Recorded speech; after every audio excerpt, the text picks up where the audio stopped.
اللہ نے آپ کو اتنا جلال عطا فرمایا سی. جلالی بزرگ نے جلال دی وجہ دے نال تو جلال الدین ہے، نام تو حسین ہے، اتنا جلال ہے. آپ عبادت کر رہے نے، اللہ تعالیٰ دا ذکر کر رہے نے، اور ایک افغان دے وچوں بزرگ آئے. تسا سنیا ہونا ہے کہ پہلے بزرگ لوگاں کولوں ولایتاں سلب کر لیندے سن. اگر کسی کو زیادہ پاور ہے، کسی کو تھوڑی ہے، اندے کو سلب کر لینی.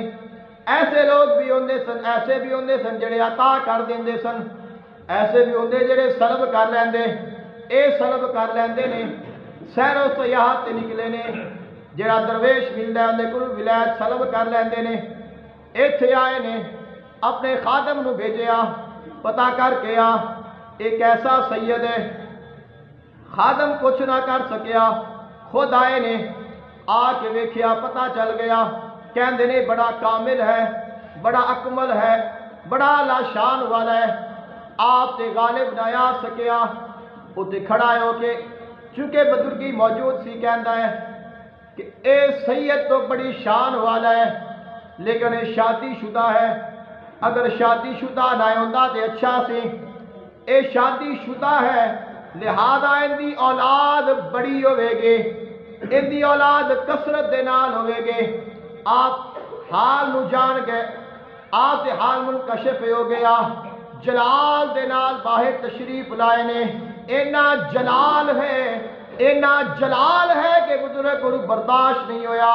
اوتے ہی اپنی جان اللہ دی بارگاہ وچ پیش کر کے جان بحق ہو گئے نے.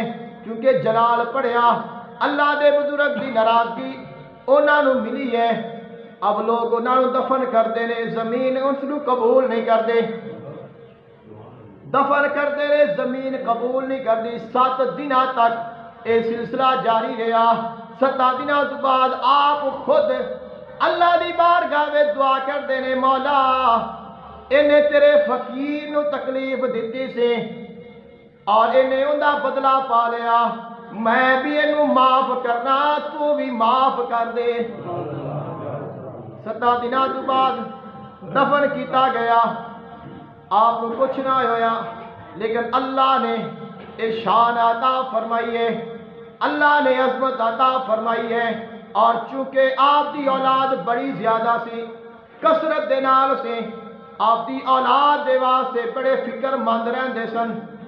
کہیں ایسا نہ ہوئے میرا کوئی بچہ ایسا بن جاوے جڑا اسلام دے مخالف جاوے، میری اولاد دے وچوں کوئی ایسا نہ بن جاوے جڑا اسلام دی مخالفت کرے.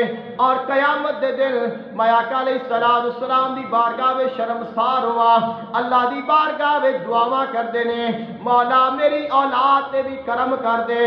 خالق کائنات نے فرمایا، اے میرے فقیر پریشان نہ ہو، تیرا فیل قیامت تک جاری رہے گا. اور جیڑی تیری اولاد ہے، ساری اولاد میں نیک اور صالح بنا دیاں گا.